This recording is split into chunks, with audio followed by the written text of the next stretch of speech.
মানুষ তোমাকে সমাজসেবক বলবে, বিশিষ্ট সমাজসেবক অমুক, বিশিষ্ট সমাজসেবক তমুক, বিশিষ্ট দানবীর বলে কি বলে না? এমন বলে। যারা লোক দেখানোর জন্য কাজগুলো করেন, আল্লাহ রাব্বুল আলামিন সেদিন ফেরেশতাদেরকে ডেকে ফেরেশতাদের হাতে তুলে দেবেন, আর ফেরেশতারা পাও ধরে টানতে টানতে নিয়ে জাহান্নামে ফেলে দিবেন। সুতরাং আমাদের সব কাজ ভালো, সব ভালো কাজগুলো হবে কার জন্যে? সব কাজ কার জন্য হবে? আল্লাহর জন্য হবে। আমাদের কাজগুলো ইখলাসপূর্ণ কাজ হতে হবে।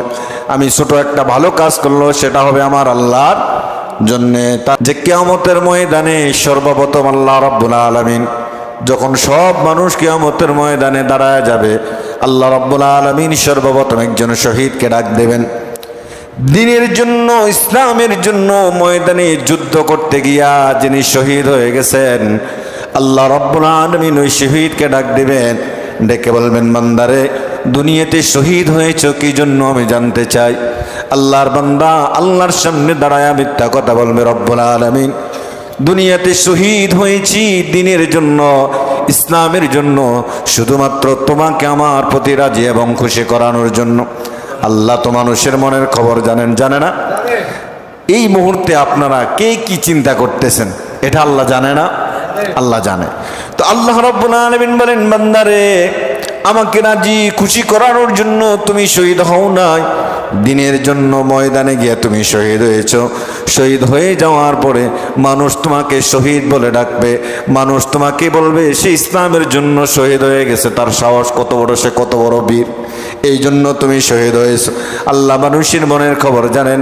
এবারে জাহান্নামের ফেরেশতাদেরকে বলবেন, ও জাহান্নামের ফেরেশতারা, তাকে নিয়ে জাহান্নামে নিক্ষেপ করো।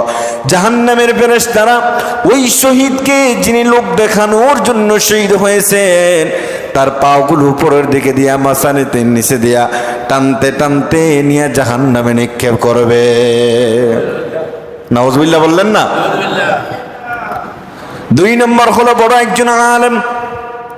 ওই আলেমকে আল্লাহ রাব্বুল আলামিন ডাকবেন, ও আলেম, দুনিয়াতে আলেম হয়েছ, মুহাদ্দিস হয়েছ, মুহাক্কিক হয়েছ, মাদ্রাসার প্রিন্সিপাল হয়েছ, তাফসীর কারক হয়েছ, মিম্বরের খতিব হয়েছ, হাফেজ কোরআন হয়েছ, আলেম হয়েছ, কি জন্য হয়েছ? সে বলবে, রব্বুল আলামিন দুনিয়ার মানুষকে দেখানোর জন্য নয়, একমাত্র আপনাকে খুশি করার জন্য।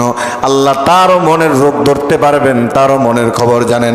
আল্লাহ বলেন, না রে বান্দা, দুনিয়ার মানুষকে দেখানোর জন্য, আমি আল্লাহকে রাজি খুশি করানোর জন্য তুমি আলেম হও না, দুনিয়ার স্বার্থের জন্য আলেম হয়েছ।